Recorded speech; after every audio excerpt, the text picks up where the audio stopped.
Big Safety Podcast with Vance and Bart. It's a trap.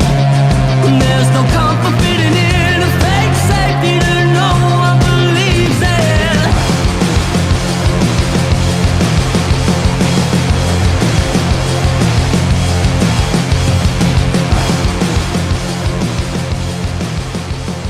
I would like to set a scene for you. Imagine a poor Asian country. The water flowing by on a dirty river. Starving children over here, starving children over there. Lots of noises.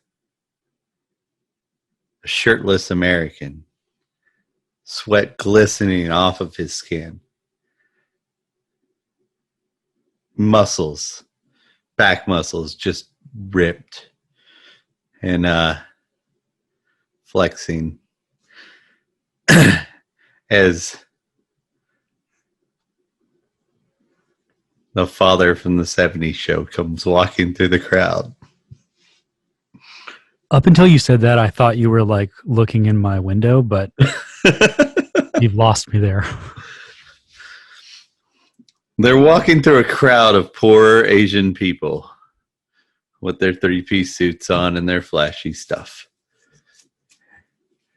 With no care in the world, no regard for these people. They walk past them, and they walk up to John.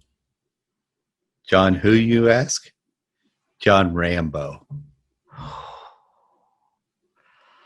How are you doing, John? They ask. I'm doing fine. After their greetings, they decide that John needs to go rescue POWs, I believe. They are fighting against the Russians. In this movie, you will see the big Russian helicopters. The locals fighting against these Russian invaders. The cruelty of this communist regime.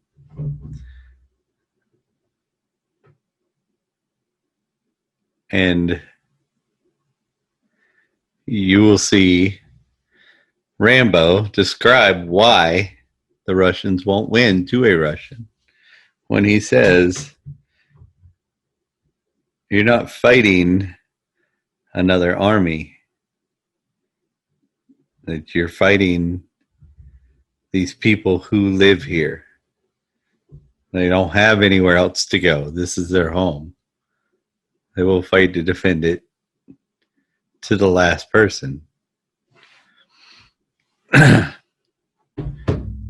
And basically that you will go bankrupt fighting them. This was also very well described in a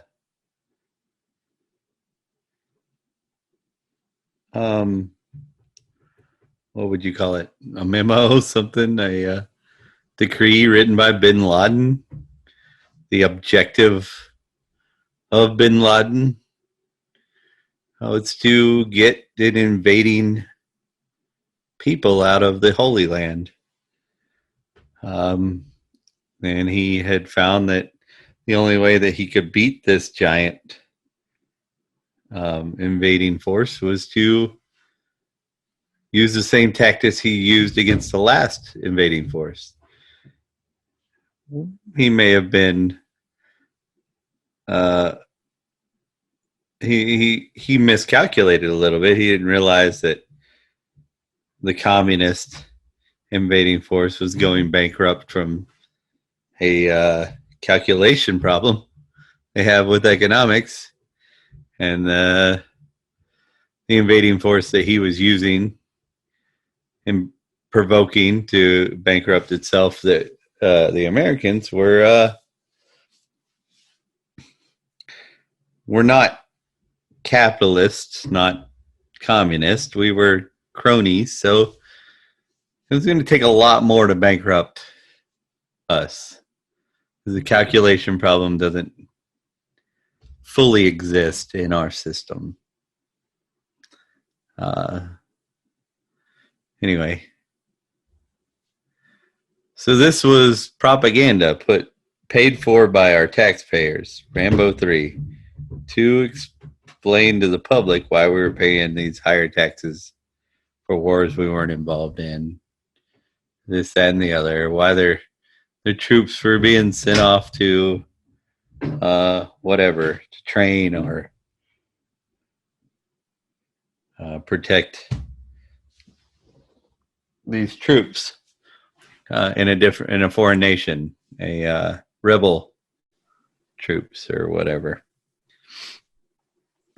Later, these people became our sworn enemy, then our allies, then our sworn enemy, then our allies on this side of a borderline, and our sworn enemy on this side of a borderline.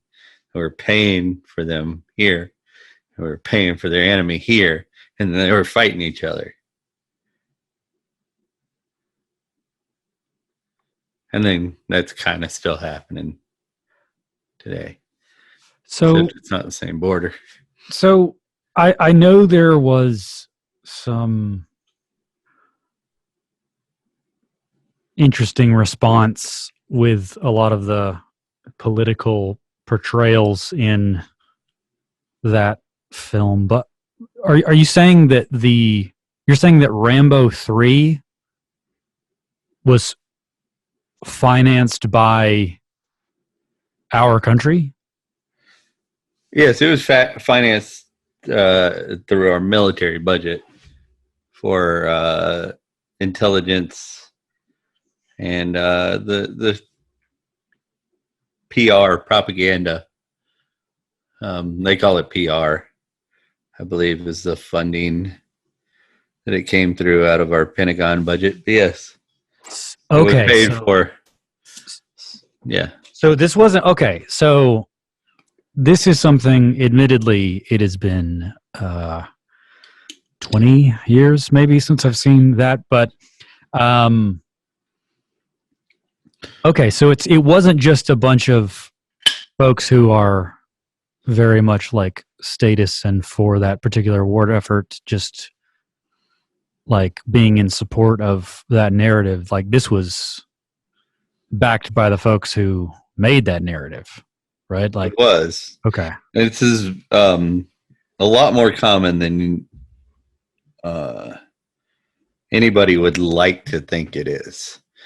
A lot of our action movies and action series and whatnot, even if they weren't intended to be funded by the U.S. military, end up being funded in some form or fashion and asked to change little things here and there that maybe wouldn't change the directors or writers or vision of the show or whatever, but it would change the hearts and minds of people about a particular thing or agency or act that the military was looking to soften up the public to. Which something I've been thinking about the more and more I've read about this is we talk about how statist our actors and actresses are. I find that if somebody is that statist and into a form of power,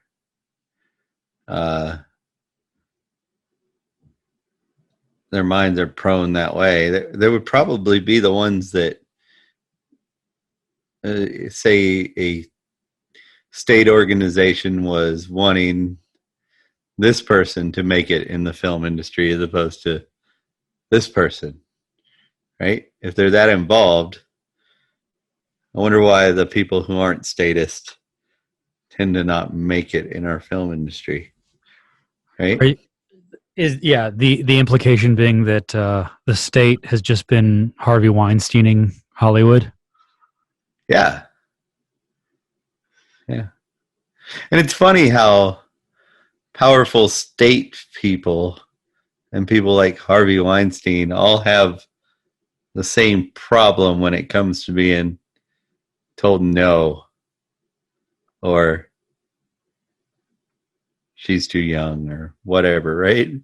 They don't They all take that seem to lightly. have that same problem of I am the powerful and I will not be told no on this. I get what I want. Right. So very similar issue, right? Consent. Yeah, never needed. We'll just propaganda it out, right? So we've got other shows. Let's fast forward to Snowden in the exposure of our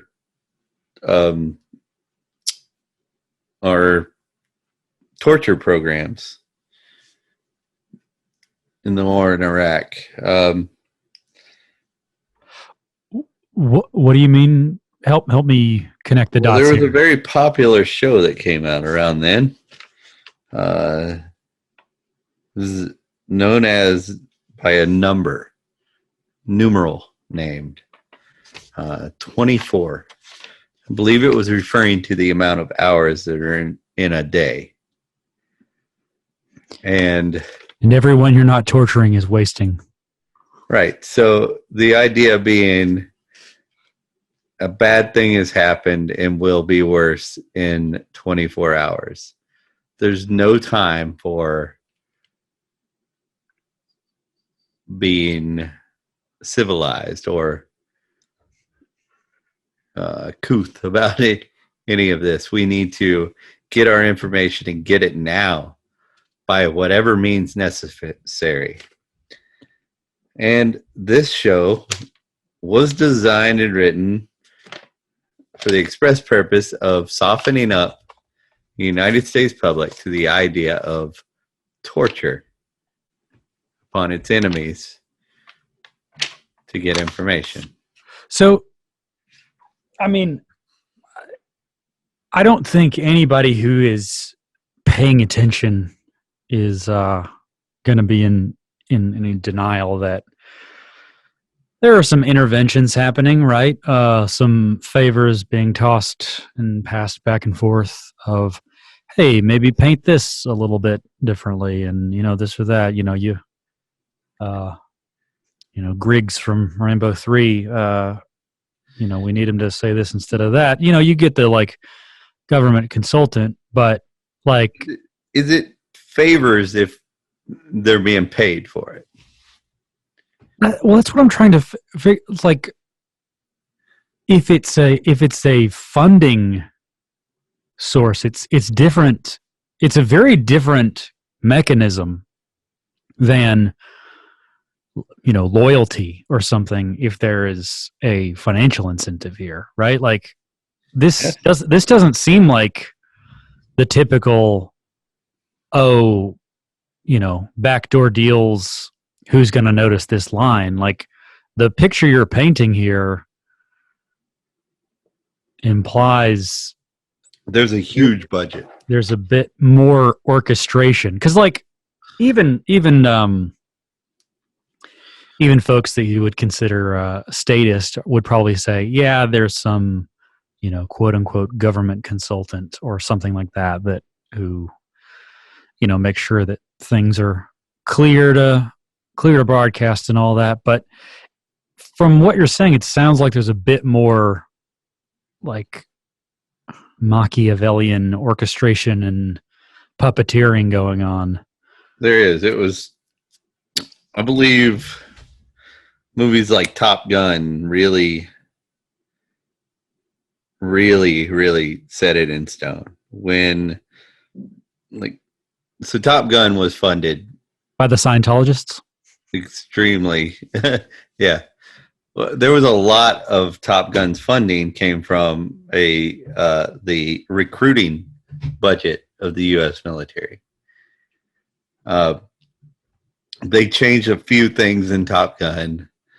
It was already kind of written at a status thing, like you were saying, but there was big things that they changed in the original Top Gun to try to drum up more recruiting for the Navy in particular. They were having trouble meeting their quotas for volunteers into our U.S. Navy.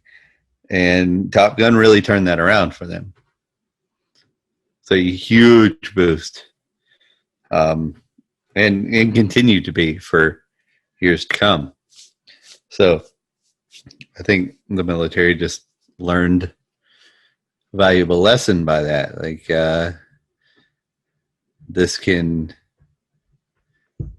we've tried this in the past, it's worked, but this time it really worked. Top Gun was, the best thing they could have done. So when you look at what we have out today, you'll notice that what the issue is with the military or with the CIA or whatever at that time period when it came out, it's always addressed in that movie as a pro-military or pro-CIA side of it, right? And you'll see it in a lot of movies. And I think that's where you get that small little bit of funding that you were talking about. Like, oh, hey, change this. Here's a little bit of funding for this movie, a little bit of funding. But then you get the straight up funded by the military for a specific reason, like our Rambo 3, where we're sending tons of money, troops over to train these people. Nobody knows why. Like, why the hell do we care about this? Right? So then Rambo 3, they try and make it like, oh, the Russians are helping them hide POWs and the whatever, anything to make it bad communist, good Arab, right? Then you get 24. Like, shit, we have to soften up the torture image, man. Like, even we're losing some conservatives here, like, and we had them on lock with Bush, and then they did. It worked. Fucking worked, man. It worked on me. I'm really ashamed of that, but it worked on me. I remember thinking as a young man, how else are we supposed to get this information? And that was just blindly off the top of my head because that's what I was told. I never thought about, like, is information by torture any good? Yeah. Are they been proven to be useful? And the answer is no. In fact, even back in, like, pre-gunpowder days, it was pretty common knowledge that, like, it just didn't work out.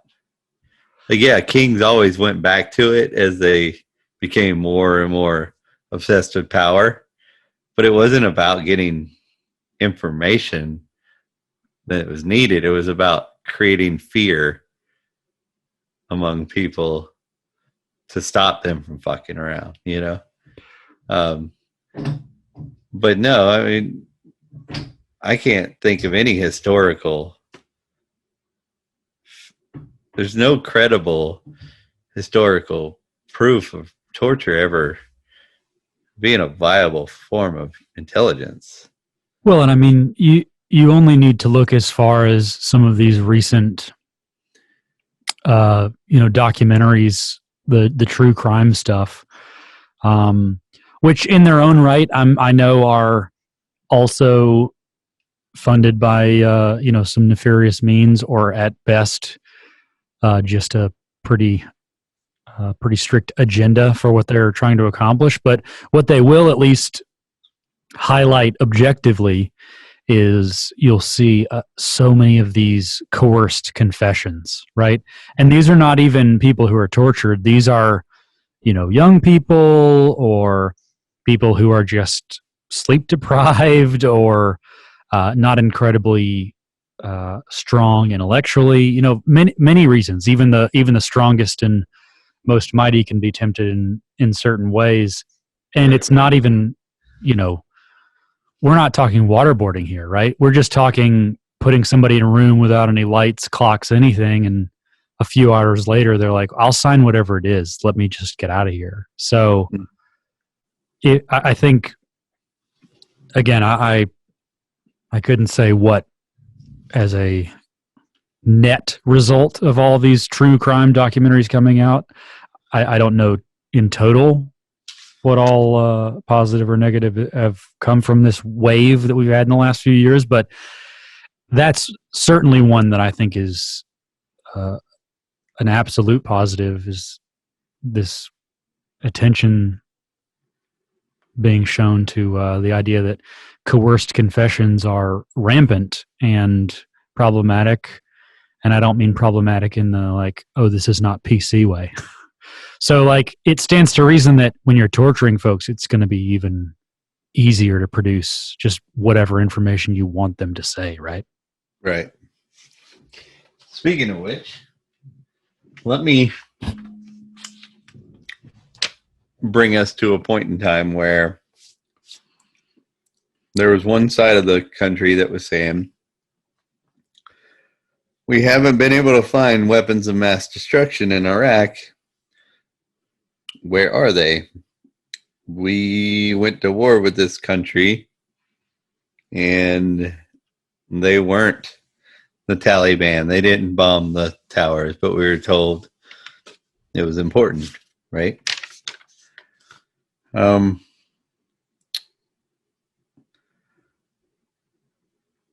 So at that time, everybody was saying that, and I was watching right-wing type news stuff, and they found a bunker with chemical weapons in it. Not nuclear, but chemical. And they said, see, he might not have had nuclear weapons, but he had chemical weapons.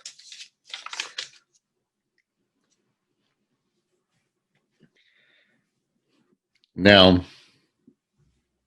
this particularly chaps my ass, because up until a few years ago in my life, more than a few years ago now, but not that long ago, I was saying they found weapons of mass destruction. What the fuck do you think chemical weapons are?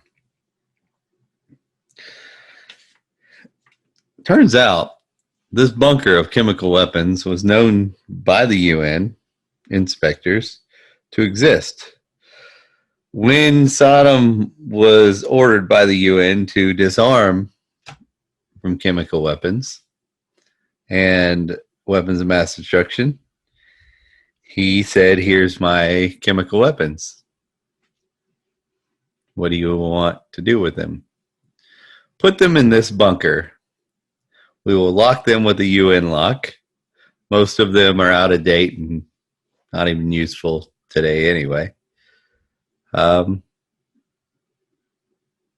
we'll lock them up in this bunker on your property. Saddam protested. He said, I would rather them not be on my property. UN said, no, this is where we're going to keep them. They're your weapons. They're on your property. We're not going to pay to store them on somebody else's property. And locks them away in a UN locked bunker. When it comes out to the public that Saddam did not have weapons of mass destruction, this becomes too big of an issue our intelligence agency goes and unlocks his bunker and goes, see, we found him with all these fucking weapons. And that's all that was said on the right-wing side of news. So maybe on the left, they were like, what? Those are UN weapons, blah, blah, blah. But it was never told to the right side. People who listen to Fox News or whatever, right? Oh, shit. For years and years, I was like, whatever, dude. He was gassing people. And then I started reading things by the great Scott Horton that explained a lot.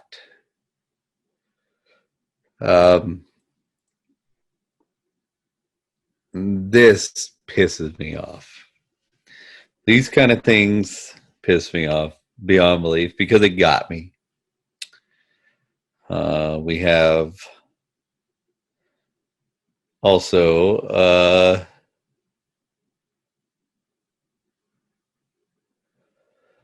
let's see.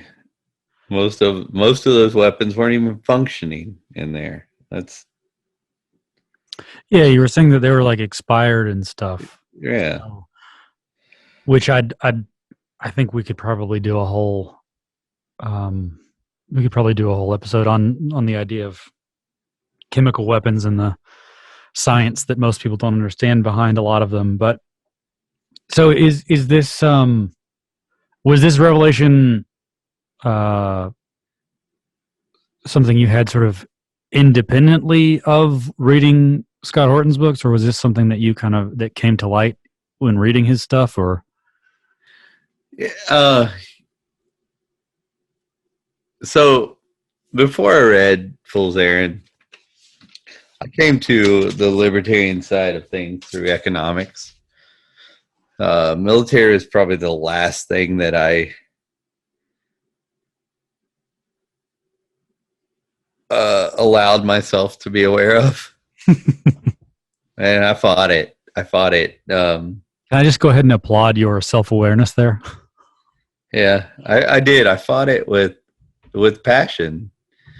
I think until I was flirting with anarchism, I still wasn't willing to abandon the fight them over there so we don't have to fight them over here kind of thing. I think until I started flirting with anarchism, I wasn't. If I had that point in my life, if I had an out for something with government, I was going to give it to the military. And I did. If I was a minarchist, I believe in a little bit of government, I was going to give it to the military. So I'm ashamed of it. It's probably the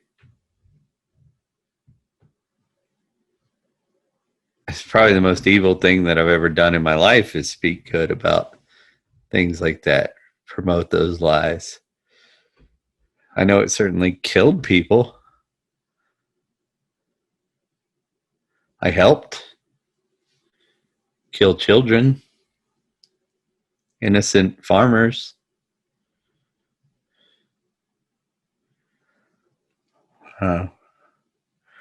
That's tough for me to live with.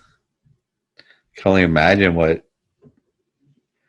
people who actually went over there, come back, have to live with.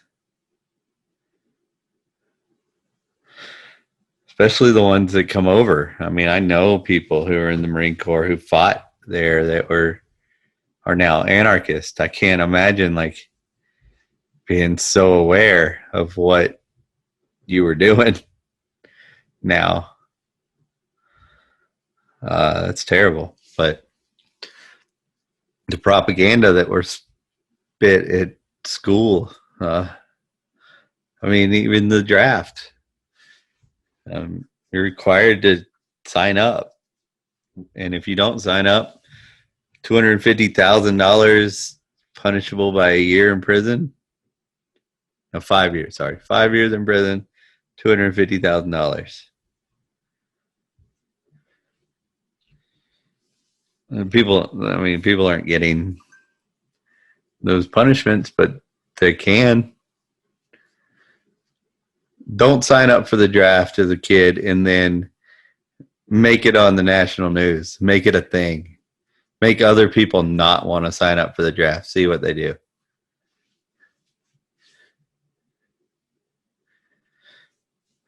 You'll get that big punishment then, you know? Which, is honestly just, I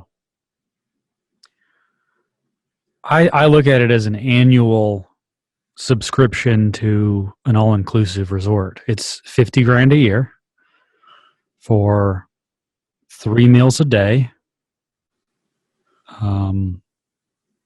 Likely a lot of information, like a lot of prisons have libraries, right? So Yeah.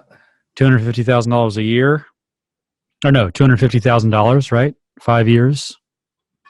That's $50,000 a year. That's not bad for all-inclusive room and board, and it's a pretty good deal if you think about it. Yeah. You don't even have to pay utilities. So let's get back to the Reality? war against Osama. Oh, wait, no, let's not do that. Let's go back to Saddam Hussein because we forgot about Osama all of a sudden after 9/11.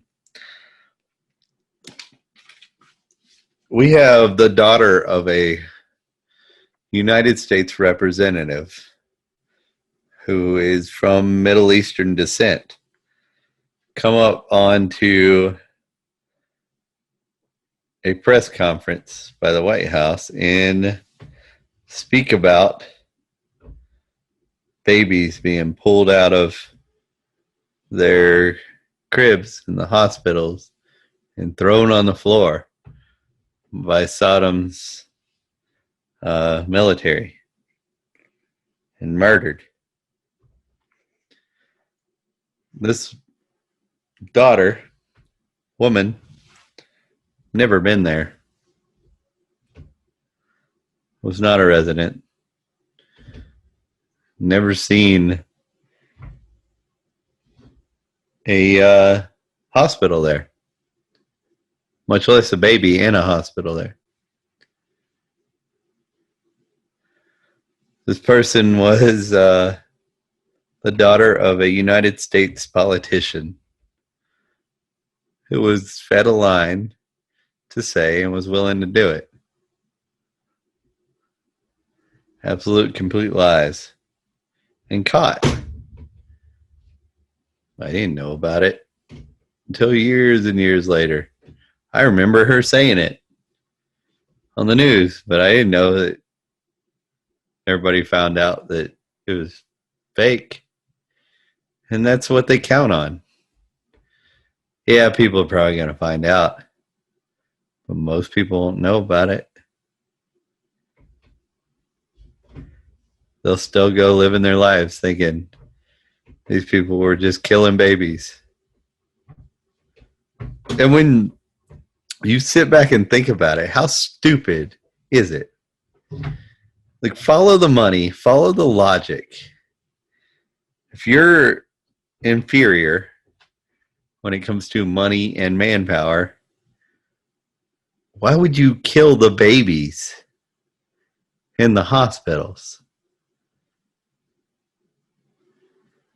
You try to save the babies. If anything, you make sure that the enemy comes towards the hospital, and then you do something heroic to save the baby. Therefore, all those babies become troops later on. You know what I mean? That's what makes sense. And the more and more I learned about true economics, the money, the central bank, the reason why they want war to a minimum. They want, like, they love this war because it's a minimal war that drags on forever. They can pull more of our rights away and our powers away, take more of our money, but without them going totally bankrupt, right? It's just like the central bank's type of war. It's what they want. It's why it's gone on like this. Well, it's the subscription model. It's sticky, Yeah. right? If you pay for a lot up front, it's expensive and it hurts every time. But if you just build it into the budget, then you pay a monthly fee and you forget about it. And that's where our generation with our like software subscriptions and Netflix and Spotify and all these other folks who are now gonna kick us off, I guess, will continue to be part of everyone's budget, and why all these folks are broke, because it's death by 1,000 cuts. Yeah. Which, and I'm not trying to be the old man rant about avocado toast or anything, because there are a million other reasons why all the millennials are broke. But one of the challenges with people who should not be broke, and from an economic perspective have more than enough means, but are expected to pay 100 something for a phone bill and then a few subscriptions here or there, but they don't feel them all because it's just annualized. It's spread out over time. So when we're paying for this war on a subscription model of just a little bit of war every year, there's no big, thing of, oh, we've got to pass this bill for, a few $1 trillion.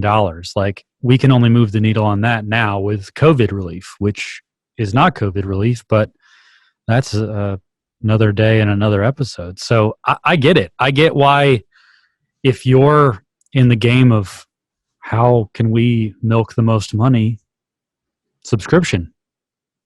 Yeah. That's the goal. I mean, so little of our money is taken, our real wealth is taken through taxes, and we're taxed a lot.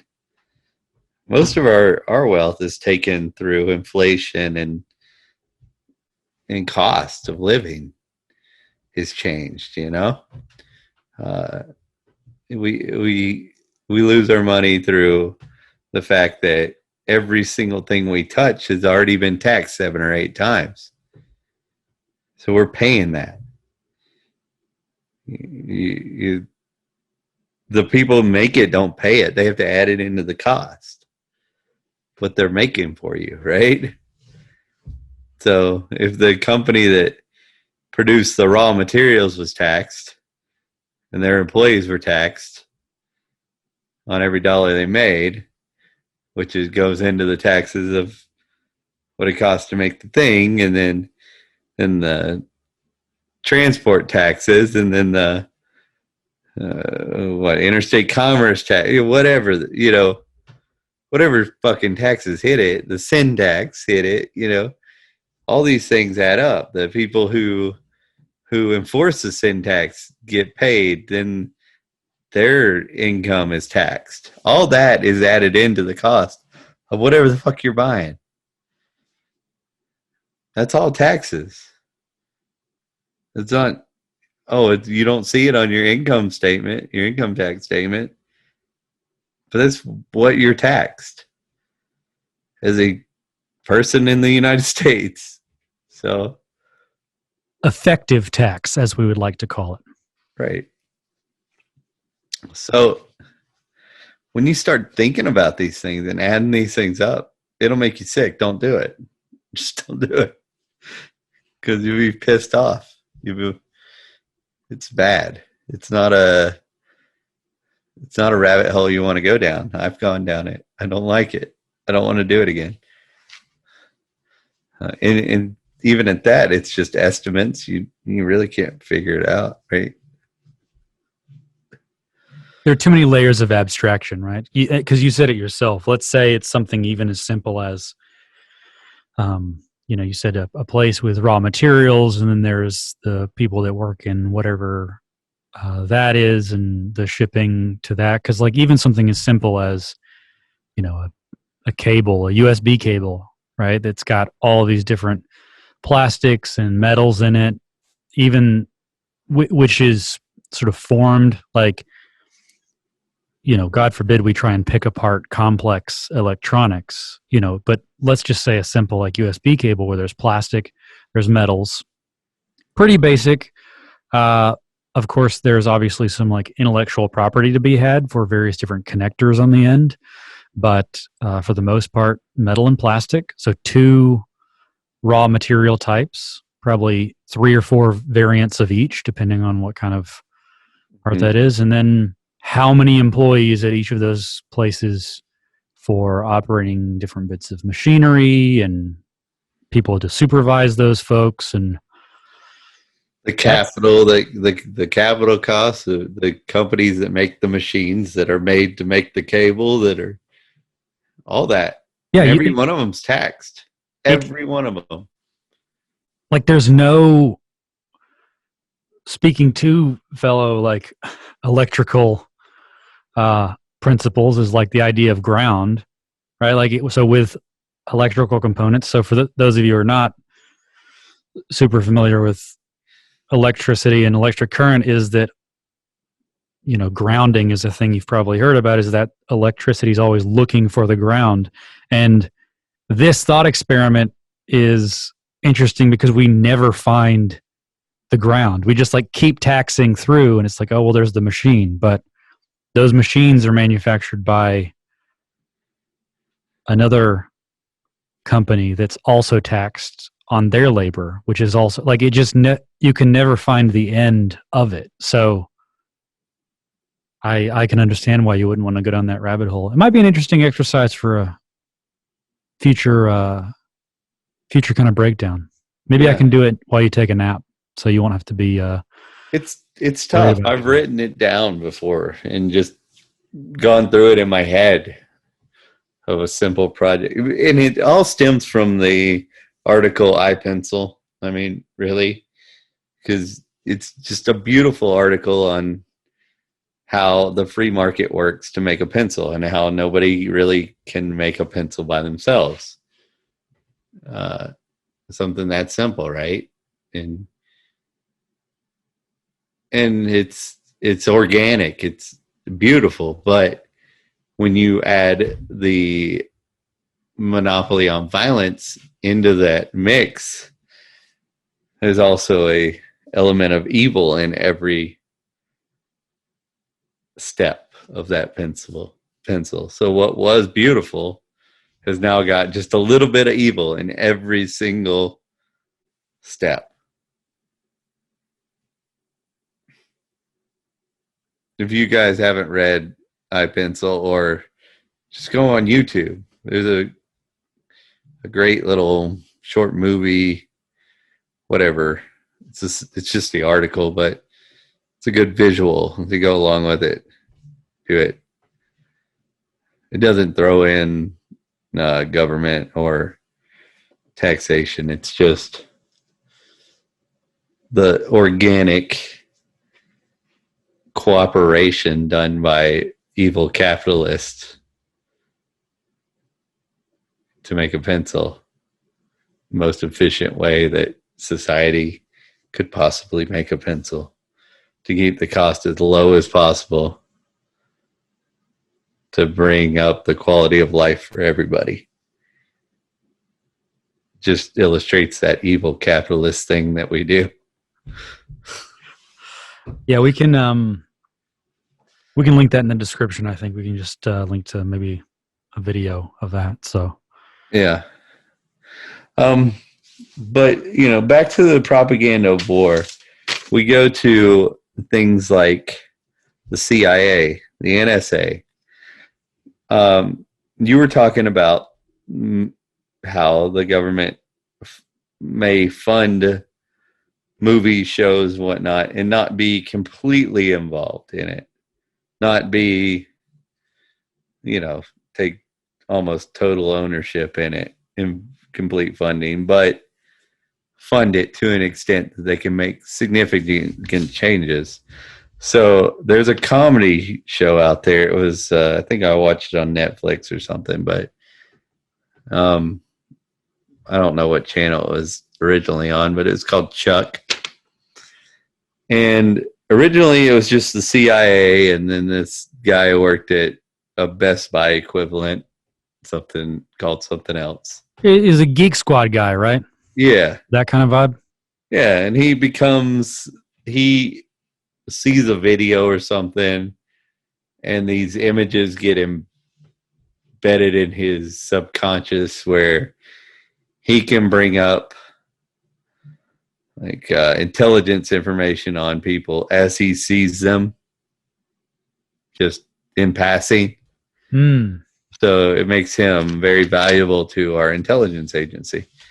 And it was supposed to be the CIA. And our government decided to use some of our taxpayer money for our defense budget to give to this show, and decided to make some changes where it wasn't just CIA. And you can really see it in this show because you can tell it wasn't written for two different agencies, but they just did it and just kept it the same, but changed the name of a lot of it to NSA to soften up the image of the NSA because people were upset because they'd been spying on us and storing our information and whatnot. They wanted to soften up that image and make them seem like the good guys. So they asked them to do it, and they did it. But you can see it in this show. If you know what to look for, if you go watch it today, after you've talked to me about this, you watch them speak about the NSA and CIA in the show, you can see it doesn't really fit that it's two different agencies. They just changed it a little bit, you know? So I haven't seen this, and admittedly now I want to, and I'm sure anyone hearing this is like, I think I'm going to watch this show.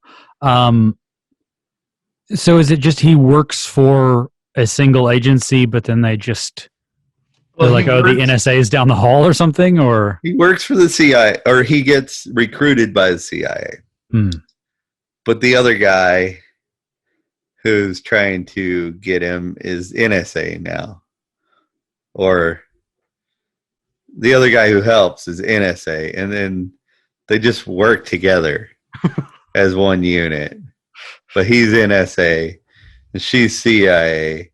And then there was like, the leader was CIA, the lady. And then they brought in this other guy who was like the NSA leader. And they just killed him off because it wasn't really working. You could tell it was kind of an afterthought. this is kind of like when your mom is like, hey, you need to play with your brother. It's like, come on. Right. It's like, and no, play with the NSA. Instead of like really changing anything with the storyline to make her part of the NSA, the leader of the CIA, they just kind of made her the leader of the NSA and just didn't explain it too.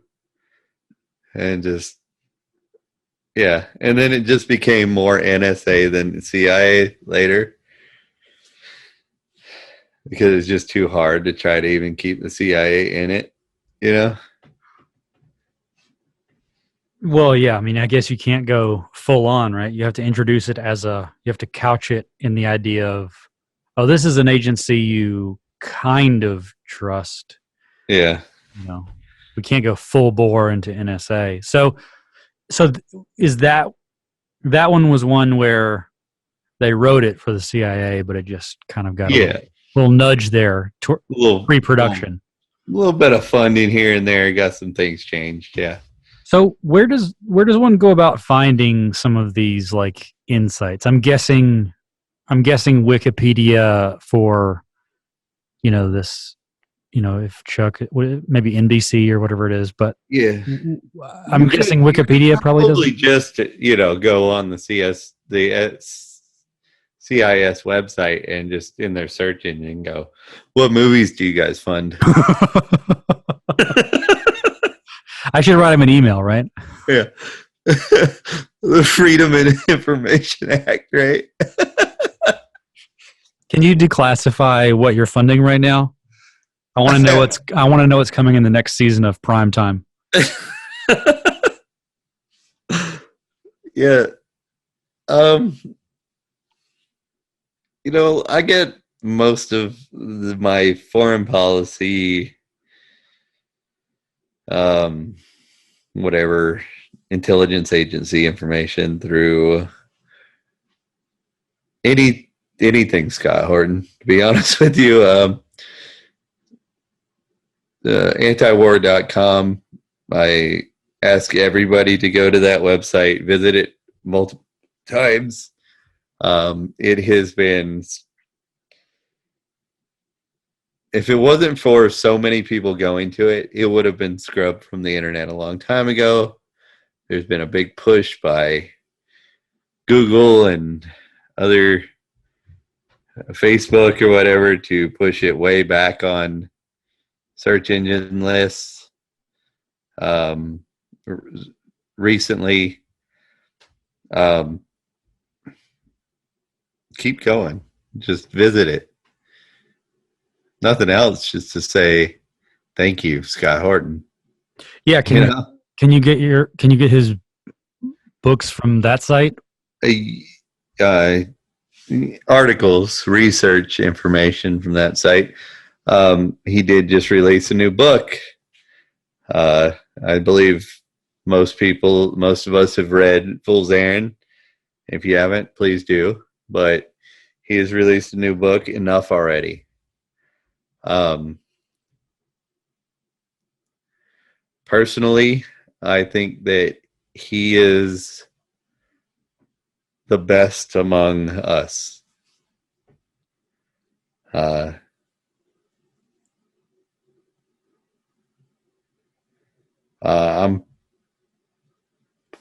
I'm just amazed by what he does for the cause, to save not just the cause of being a libertarian, but the cause of humanity.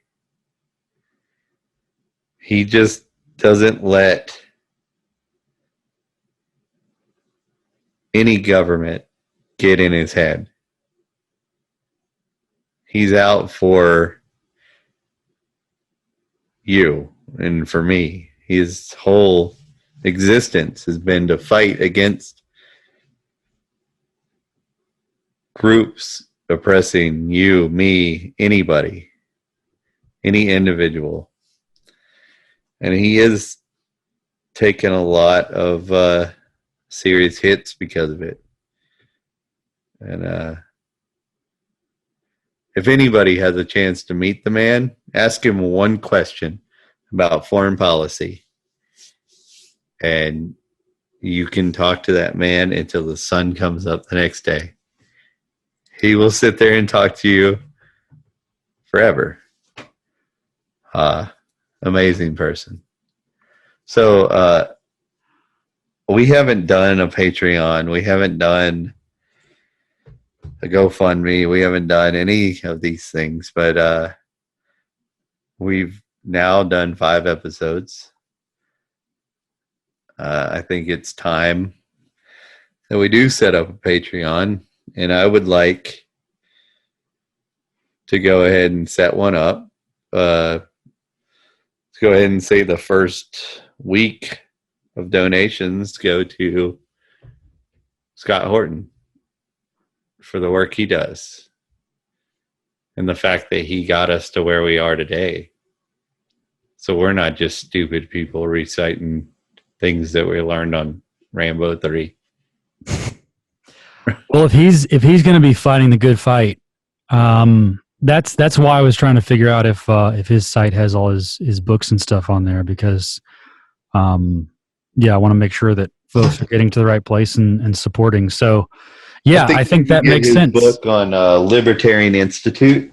I think he's very careful about his book on anti-war, just because what's the non-profit status or whatever. So I get that. But I think you're totally right about getting our Patreon going, and then making sure that the first stuff that comes through, we just kind of send his way as folks start coming into to us. And I can also put up our crypto wallet so that folks who are not trying to use Patreon or other similar means can just send us some crypto. Yeah, I mean, if you want to stay away from federal notes, then by all means, please do. I mean, I don't care if I get a piece of 8, you know. I would probably like a piece of 8 more than I would a federal note anyway. I'm sure Scott would feel the same way. Yeah, does he have a preferred currency? I don't think he does, because he just throws everything back into the fight. He really doesn't keep anything. The poor man works his whole life is about working on stopping this. It's amazing. Just a cab driver, skateboarding cab driver. He knows more than anybody on our U.S. foreign policies. So, well, all right. If you haven't read his books, please do. Fool's Errand, enough already. I can speak for Fool's Errand. It's amazing. And enough already, I have a feeling will be even better. If you want a little precursor to that, Tom Woods has a cartoon out with Michael Malice now. I think 2 episodes are out on YouTube right now. And the man who I guess maybe the producer, director of that, he is he's the one who worked with Scott on that book, Enough Already, and was able to, if anybody's ever listened to Scott, was able to direct Scott into more of a here's what it is, here's why, everyday person kind of vibe, as opposed to, if you've read Fool's Errand, not only do you know what happened, but you know why. You know all the little, if the pencil that was laying here was turned to the left a little bit, or if it was perfectly perpendicular to the desk. This is not the same thing that he did with the new book, apparently. This is written is a little bit more easy of a read, I think. So, not that you shouldn't read Fool's Errand, you should, but you definitely get a sense from reading Fool's Errand, like, I can't remember all this, which is a good thing, because I can read that book 2 or 3 times and probably still get something out of it, right? Anyway, thank you for listening. Keep fighting the fight.